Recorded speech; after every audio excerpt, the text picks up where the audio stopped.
நமக்கு நடக்கிற எல்லா பிரச்சனைகளுக்கும் நடப்பது எல்லாம் நன்மைக்கே, இறைவனுக்கு நன்றி அப்படின்னு நம்மளால சொல்ல முடியுதா? ஒரு உயிரிழப்பு வந்துருச்சு. அந்த நேரத்துல நம்மளால சொல்ல முடியுமா? கண்டிப்பா சொல்ல முடியாது. ஆனா அந்த நிலைமையிலையும் கஷ்டம், வருத்தம் இருந்தாலும் நம்மளோட மனசுக்குள்ள ஒரு ஓரத்துல இந்த வாசகத்தை நினைச்சுக்கிடணும். நாளாக நாளாக துக்கம், துயரம் மாறி நம்மளோட மனநிலை மாறிடும். இந்த கருத்தை மையமா வச்சு நாம ஒரு கதையை கேட்கலாமா? வாங்க. அனைவருக்கும் வணக்கம். நான் உங்கள் அகிலா. இது கதை கேட்கும் நேரம்.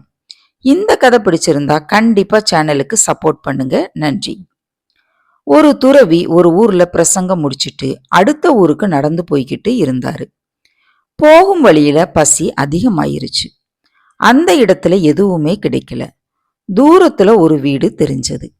அந்த வீட்டுக்கு போய் ஏதாவது சாப்பாடு கிடைக்குமா அப்படின்னு கேட்போம்னு அந்த வீட்டை நோக்கி நடக்க ஆரம்பிக்கிறாரு. வீட்டை அடைஞ்சதுமே கதவை தட்டுறாரு. உள்ள இருந்து ஒரு இளைஞன் கதவை திறக்கிறான். என்னன்னு கேட்க, எனக்கு பசிக்குது, ஏதாவது சாப்பாடு கிடைக்குமா அப்படின்னு துறவி கேட்கிறாரு. உள்ள இருந்து விடாம இருமல் சத்தம் ஒண்ணு கேட்டுக்கிட்டே இருந்தது. இளைஞன் வாங்க உட்காருங்க அப்படின்னு சொல்லிட்டு அவருக்கு இருக்கை எடுத்து போட்டான். உட்காருங்க, நான் உங்களுக்கு சூடா சாப்பாடு சமைச்சு தர்றேன் அப்படின்னு துறவிய உட்கார வச்சுட்டு வீட்டுல இருக்கிறத வச்சு சாப்பாடு செஞ்சு கொடுத்தான். துறவியும் நல்லா பசியார சாப்பிட்டுட்டாரு.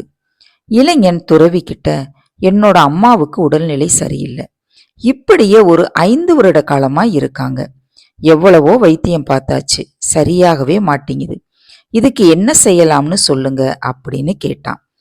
துறவியோ அவனோட அம்மா கிட்ட போய், நடப்பதெல்லாம் நன்மைக்கே, இறைவனுக்கு நன்றி, இதை மட்டும் வாயில சொல்லிக்கிட்டே இருங்க அப்படின்னு சொல்லிட்டு அப்படியே அடுத்த ஊரை நோக்கி நடக்க ஆரம்பிச்சிட்டாரு. இந்த அம்மாவும் துறவி சொன்னபடியே நடப்பதெல்லாம் நன்மைக்கே, இறைவனுக்கு நன்றி அப்படின்னு சொல்லிக்கிட்டே இருந்தாங்க. இப்படியே கொஞ்ச நாள் போனதும் அவங்களாகவே படுக்கையிலிருந்து எந்திரிச்சிட்டாங்க. அவங்க வேலையை அவங்களாவே செய்யும் நிலைமைக்கு வந்துட்டாங்க. இந்த இளைஞனுக்கு ரொம்பவே சந்தோஷம். அந்த துறவிய பார்த்து நன்றி சொல்லணும்னு நினைச்சான். துறவிய தேடி ஊர் ஊரா அலைஞ்சான். ஆனா தேடி கண்டுபிடிக்க முடியல.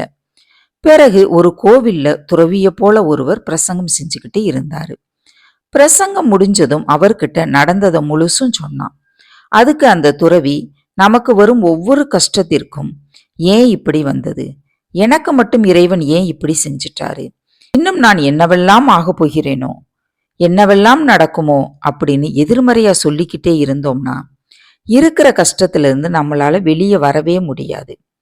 ஆனா நாம நேர்மறையா இருந்தோம்னா கண்டிப்பா மீண்டு வந்துடலாம். அதுதான் உன்னோட அம்மா விஷயத்துல நடந்திருக்கு அப்படின்னு சொன்னாரு துறவி.